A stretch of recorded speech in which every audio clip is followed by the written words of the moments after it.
Electro is amazing. He's very electric. He has a very electrifying personality. And you get a chance to see where he comes from. You know, he didn't start out bad. He just really wanted what Spider-Man had. You know, he's sort of jealous. He coveted Spider-Man. So when he gets his chance to turn into Electro, and it doesn't turn out his way, things happen. It gets exciting.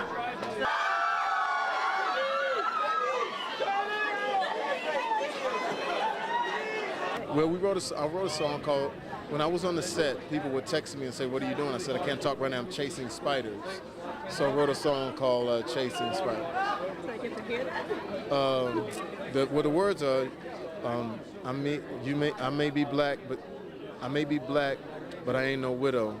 I've just been shadows in the dark. He may be yours, but he ain't my hero. I embrace this malice in my heart. I've been patiently waiting, but I'm angry now. He promised me the lightning in the sky. I was told they would worship me, yell and scream my name, but they turned their backs on me and lied. So now I'm chasing spiders. Anyway.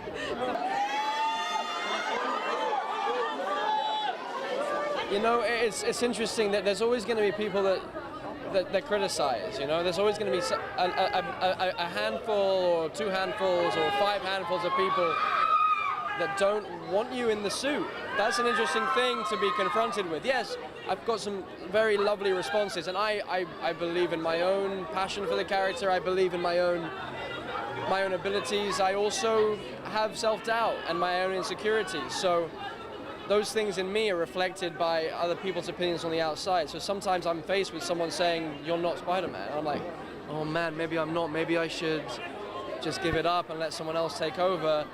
But then there's other times where I'm like, oh no, well I'm being given this opportunity. I have to jump in and I have to love it no matter what, no matter who says what, whether good nor bad. You know what I'm saying? It's amazing coming back to the movie a second time, because I do feel a little bit more caution to the wind, like throwing more caution to the wind in a way.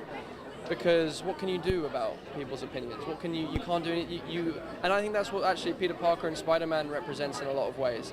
It's about offering who you are truly, no matter what the consequences are, no matter what other people feel, no matter what other people think. And that's an inspiring story, and that's a story that I need to hear. So I'm happy.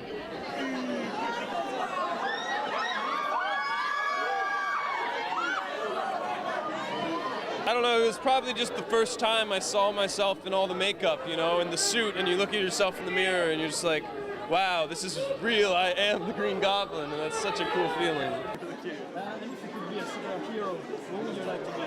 Well, honestly, it's where I started acting, you know, by playing pretend and by dressing up as Spider-Man and the pajamas and all that. You know, he's a hero and he's someone that every kid wants to be.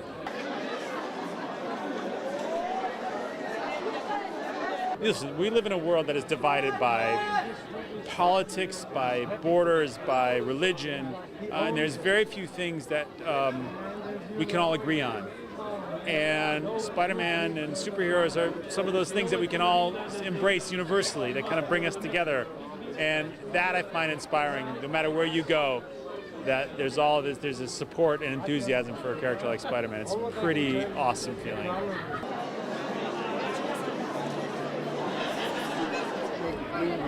I think this movie will do incredibly well for that reason, that each one of us have a little Spider-Man in us, a little Peter Parker, I should say.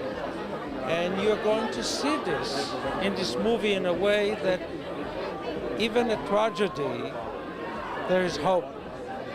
And you cannot let tragedy stop your cause, something you believe in. That's a mark of a superhero.